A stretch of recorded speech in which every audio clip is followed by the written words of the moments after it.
या कुन्देन्दु तुषारहार धवला या शुभ्रवस्त्रावृता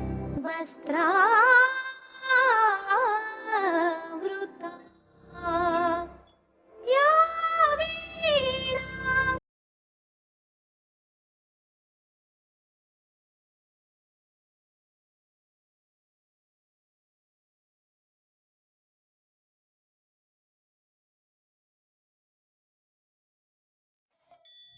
नमस्ते। हम रोज माँ लक्ष्मी, माँ सरस्वती एवं माँ दुर्गा जैसी अनेक देवियों की पूजा करते हैं। वास्तव में ये देवियाँ कौन है? ये देवियाँ किसको प्रतिनिधि करती हैं? इन सभी प्रश्नों के बारे में क्या हमने कभी सोचा है? चलिए उसके बारे में हम आपको बताते हैं। तो वो दौर 1937 के बाद का था। अरे ये आवाज कैसे? कहाँ से आ रही है ये आवाज? जरा चल के तो देखो। ओम मंडली बंद करो। ओम राजा कौन है? ताला लगा कौन है? बाहर कौन है? बाहर आओ ओम राजा। ओम राजा कौन है? बाहर आओ, ताला लगा दो। ये सब ओम राजा कौन है? नहीं चलेगा। ओम राजा कौन है? बाहर आइए। ओम राजा बंद करो। ओम राजा कौन है? ताला लगा दो। ओम राजा कौन है? ताला लगा दो। ओम राजा कौन है? ओम राजा कौन है? बाहर आओ।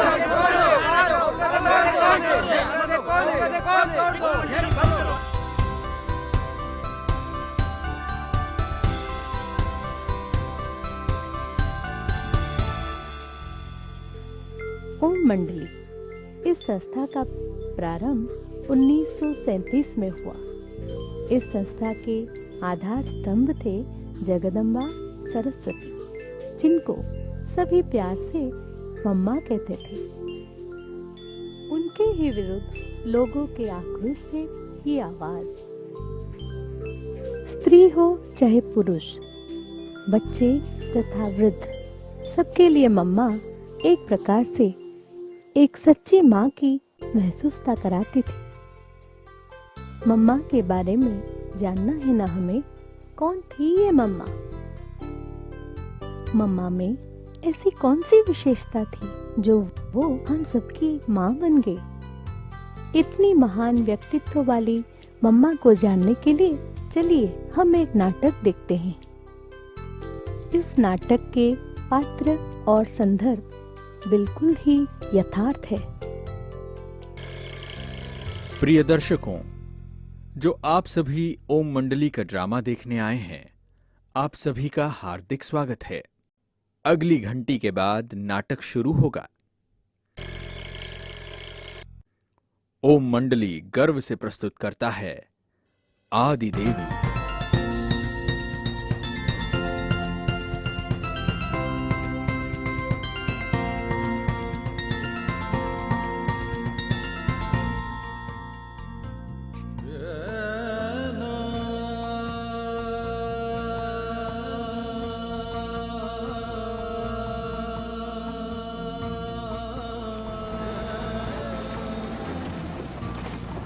सन 1919 में राधे नामक एक कन्या का जन्म अमृतसर के एक बहुत धनवान परिवार पोकरदास और रोचा के घर हुआ। राधे पढ़ाई के साथ साथ संगीत और नृत्य कला में भी निपुण थीं।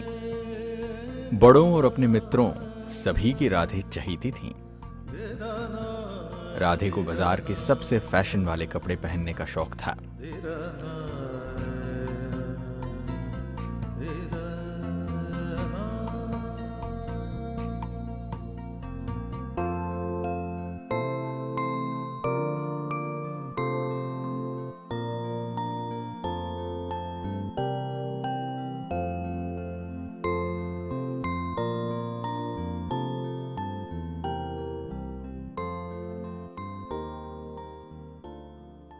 राधे की नृत्य बहुत ही सुंदर था।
अपने पिता पोकर दास की मृत्यु के बाद राधे और उनकी माता दोनों अपनी मौसी के यहां रहने के लिए सिंध हैदराबाद में चले गए। राधे की जिंदगी की एक नई शुरुआत थी। वो सिंध हैदराबाद की यात्रा।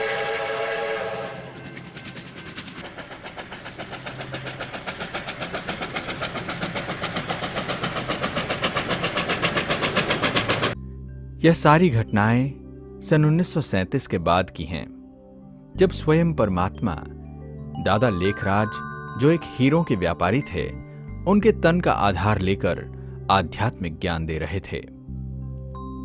इस ऐतिहासिक कर्तव्य को निभाने के कारण वे प्रजापिता ब्रह्मा कहलाने लगे।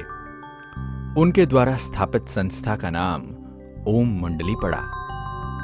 जब राधे को पता चला कि ओम मंडली में आध्यात्मिक ज्ञान दिया जा रहा है, तब अपनी माताजी के साथ उन्होंने सत्संग जाना शुरू कर दिया। बहुत अच्छा अनुभव हुआ ना? हाँ हाँ, सही में। क्या हुआ? मौसा जी और पापा जी के जाने के बाद आप दोनों तो बहुत दुखी थे। सुबह तो रो रो कर जा रहे थे, अभी इतने खुश कैसे हो? आज हम ओम मंडली सत्संग में गए थे। वहाँ हमें आत्मा का ज्ञान मिला। ऐसा लगा जैसे हम देह से अलग हो गए थे और हमारा सारा गम मिट गया। ऐसा है तो मैं भी आप लोगों के साथ उस सत्संग में चलूंगी।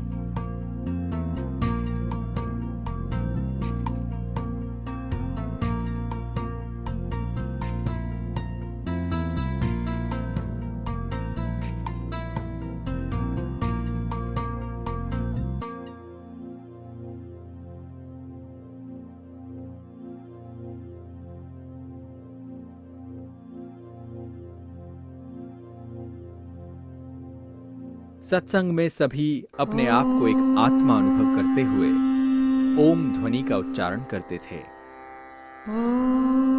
जब राधे ओम शब्द का उच्चारण करने लगी, तब अनेकों को दिव्य अनुभूतियां होने लगी। राधे की ये ओम ध्वनि बहुत मशहूर होने लगी। अनेकों लोग वह अनुभव करने वहां आने लगे। इसी कारण से राधे ओम राधे कहलाने लगी।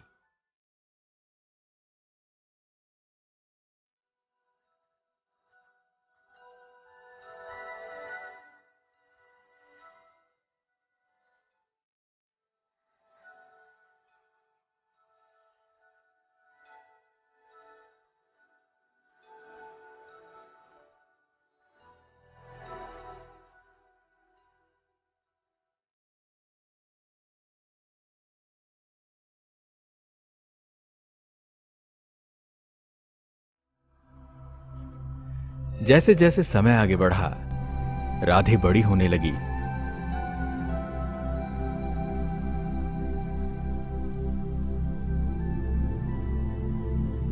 साथ साथ सत्संग भी विस्तार को पाने लगा।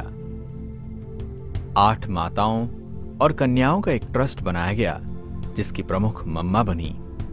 ब्रह्मा बाबा ने ओम मंडली की सारी संपत्ति ट्रस्ट के नाम कर दिया। राधे ने 350 यज्ञवत्सों की देखभाल की जिम्मेदारी ले ली और इसके कारण वो ईश्वरीय यज्ञ की माता बन गई। सभी राधे को, जो इस यज्ञ की माता बन चुकी थी, उन्हें मम्मा कहने लगे। मम्मा गुणों की खान और गुप्त सेवाधारी थीं। मम्मा परमात्मा की याद में शांतिपूर्वक और प्रसन्न अवस्था में रहकर यज्ञ सेवा करती थीं। मम्मा ने ईश्वरीय ज्ञान को गहराई से समझकर सभी बच्चों को सरल भाषा में समझाती थीं। इस तरह मम्मा ज्ञान की देवी सरस्वती बनी।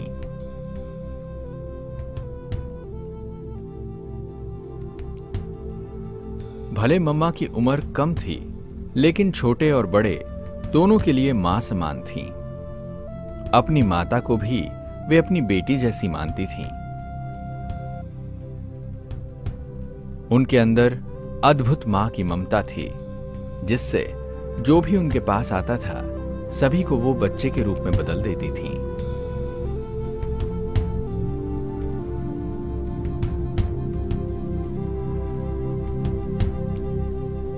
आप सब परमात्मा के बच्चे हैं, जैसे परमात्मा मधुर गुणों का सागर है, आपको भी वैसा ही बनना है। ईश्वर को जानना है तो जरूरी है कि आप खुद को जानो। जब खुद के बारे में ज्ञान होगा तो आपको ईश्वर की प्राप्ति होगी। मम्मा से अलौकिक और आत्मिक प्यार की प्रवाह बहती रहती थी, जो सभी के हृदय को छू लेती और एक अनोखी अनुभूति कराती थी।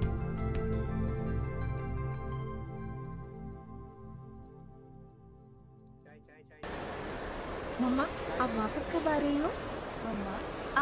मम्मा, आप वापस जल्दी आएंगे ना? जरूर। बच्चों, मम्मा सेवा के लिए जा रही ना, मेरे वापस आने तक आप लोग सब खुशी से रहना। ये कौन है? ये इतनी छोटी है, इनको मम्मा क्यों कह रहे हैं? आप मम्मा के नैनों में जरा देखो, उनकी अलौकिक दृष्टि से आपको सब कुछ समझ में आ जाएगा।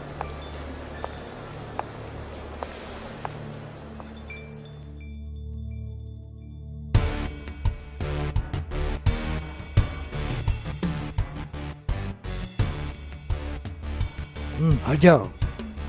बुलाओ तेरे मम्मा को। कहाँ है तेरा मम्मा? मम्मा अभी ध्यान में बैठी है, नहीं आ सकती।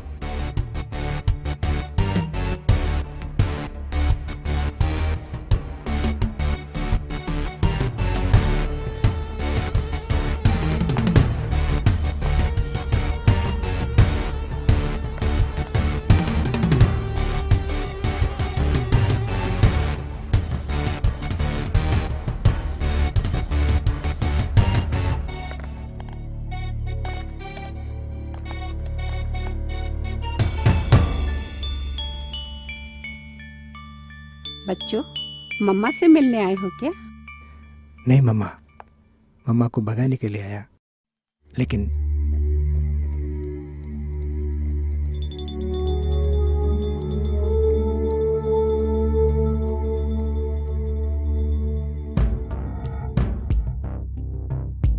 CC number 196/1942। निवेदक एंटी ओम मंडली, मुजरिम दादा लेखराज। पहला गवाह ओम राधे।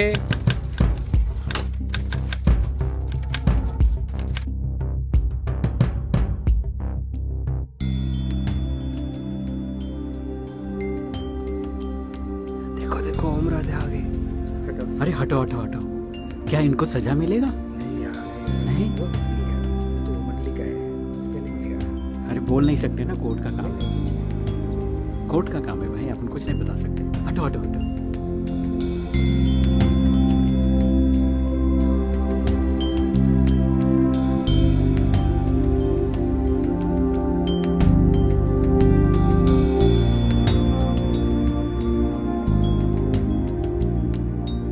भगवत गीता पर हाथ रखकर ईश्वर को सर्वव्यापी मानकर कसम खाओ कि मैं जो कुछ कहूंगी वो सच कहूंगी। जज साहब, मैं आपको तो देख सकती हूँ, परंतु ईश्वर हाजिर नाजिर है कि नहीं ये मैं नहीं जानती।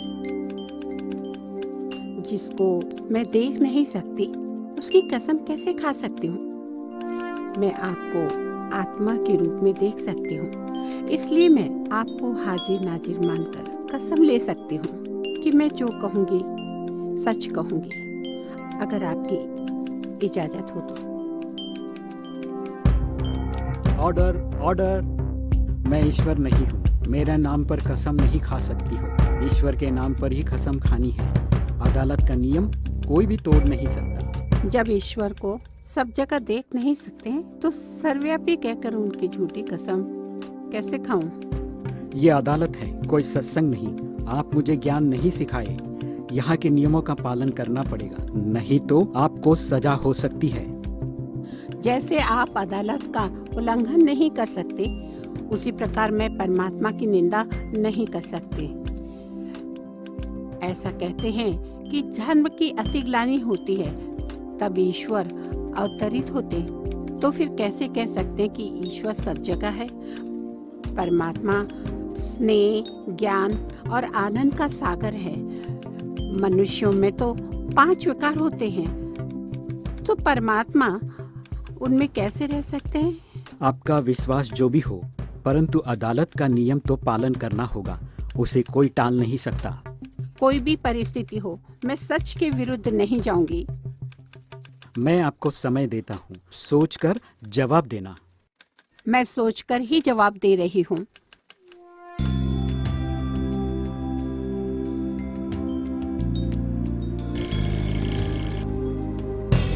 इनको अरेस्ट कर लो।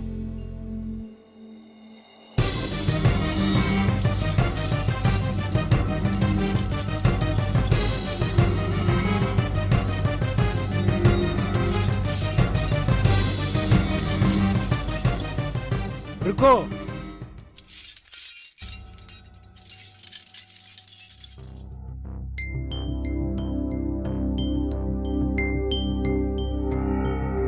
ये अदालत अभी स्थगित की जाती है। थोड़ी देर के बाद पुनः आरंभ होगी।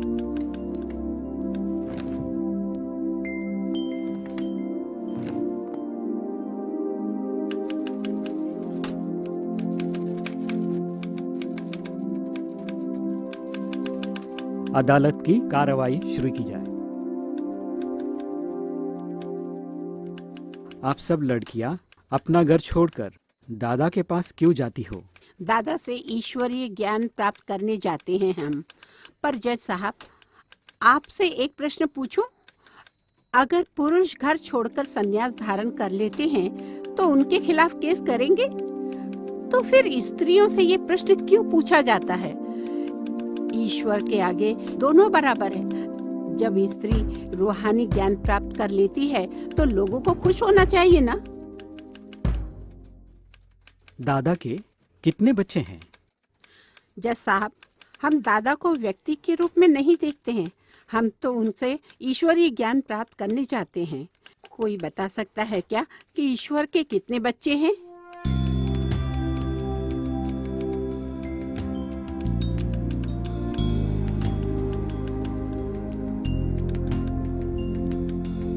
गवाह के बयान के बाद अपराध सिद्ध नहीं होता है, इसीलिए इस केस को यही समाप्त करती है।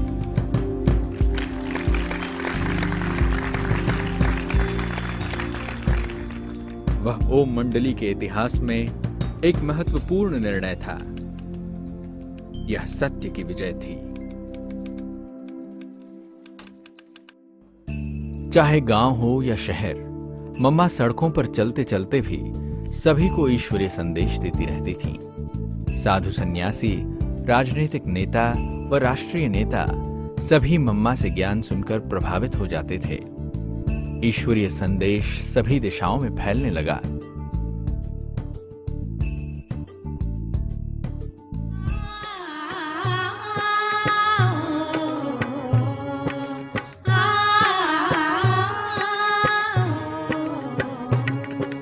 जगो जग की माताओं, सुनो बहनों कन्याओं, करो ललकार ललनाओं, करो ललकार ललनाओं, करो ललकार ललनाओं।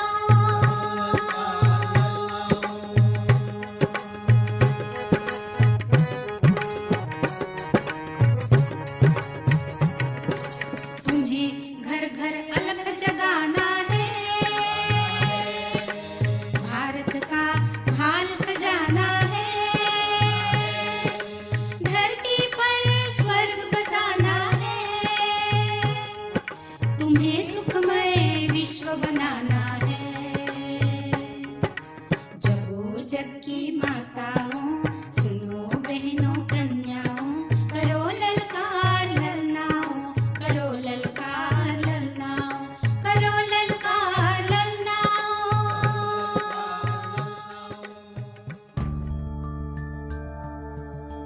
इन सब के साथ साथ मम्मा अपनी आंतरिक तपस्या पर भी पूरा ध्यान देती थीं।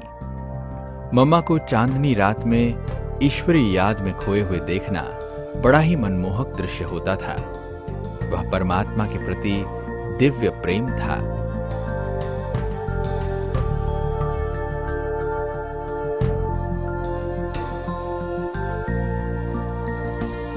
मम्मा की सेवाओं के दिन जल्दी बीत गए। उन्होंने फेफड़े के रोग के कारण 45 वर्ष की आयु में अपने भौतिक शरीर को त्याग दिया। मम्मा अपने अंतिम समय के दिनों में भी सभी बच्चों से बड़े प्यार से मिलती थीं। अपने विदाई के समय मम्मा ने सबको मीठे अंगूर दिए, उसी अंगूर की बेल से जिसे मम्मा ने खुद लगाया था।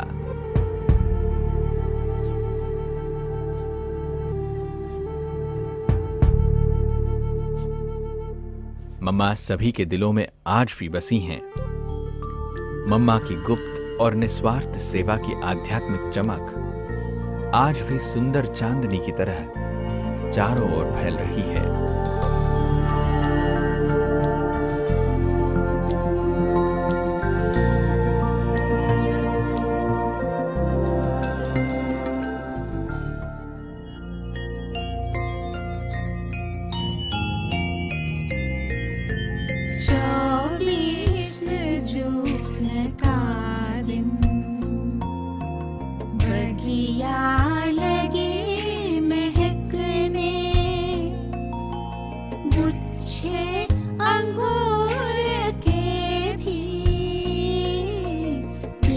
साथ सबके कहने, माँ तेरी याद आई, अब तुम भी पास आओ, सब याद कर रहे, इन सब से मिलके जाओ। वीणा जरा बजाओ, एक बार गोद ले लो, कुछ और ना सही दो, सखियों से अपनी मिलो।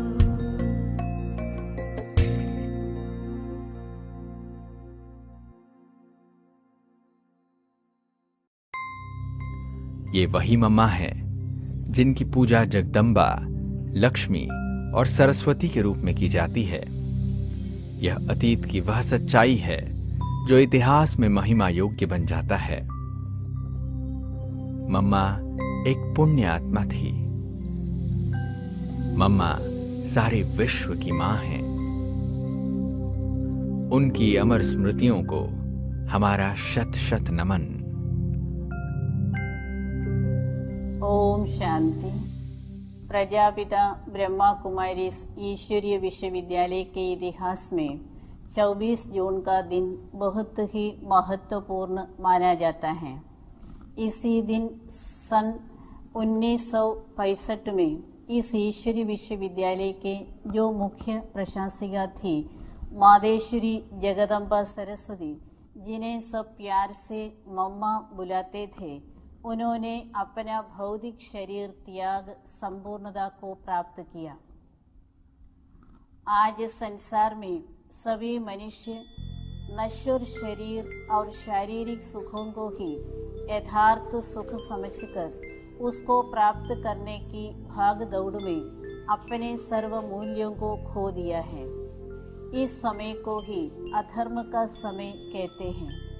आज चारों ओर आध्यात्मिक ज्ञान का अभाव है, इसलिए स्वयं साक्षात विद्या की देवी सरस्वती इस समय सृष्टि में आत्मज्ञान प्रदान कर खोए हुए सभी मूल्यों को वापस स्थापित कर रही है। एक समय भारत में अनेक देवी देवताएं एक साथ रहते थे। उनकी यादगार में 33 करोड़ देवी देवताएं नमः ऐसा गायन भी है। इन देवियों में सर्वप्रधान देवी विद्या की देवी सरस्वती है। भौतिक विद्या और आध्यात्मिक विद्या दोनों एक सिक्के के दो हिस्से हैं। भौतिक विद्या से हमको भौतिक सुख सुविधा प्राप्त होती है, लेकिन आध्यात्मिक ज्ञान मन बुद्धि को श्रेष्ठ और शक्तिशाली बनाता है और अनेक देवी गुण जीवन में लाते हैं, जिससे हमारा समाज श्रेष्ठ बनता है। पूरे विश्व में विद्या की देवी सरस्वती को कामधेनु, आदि शक्ति, महालक्ष्मी, महाकाली, दुर्गा इत्यादि देवी के रूप में गायन और पूजन करते हैं। इस कर्म क्षेत्र में मम्मा सरस्वती विविध भावों से और विभिन्न रूपों से अपना कर्तव्य निभाकर 24 जून 1965 को इस साकार शरीर को त्याग अविस्मरणीय बन गए। उस समय मात्र 45 वर्ष की ही थी हमारी मम्मा। भक्ति में भी सरस्वती को युवा अवस्था में ही दिखाती हैं। इस छोटी आयु में ही दुनिया को एक नई दिशा प्रदान करती हुई अपने लक्ष्य को प्राप्त किया। मम्मा सदा ही एक जागती ज्योति बन हमारे दिल में अमर रहेंगी।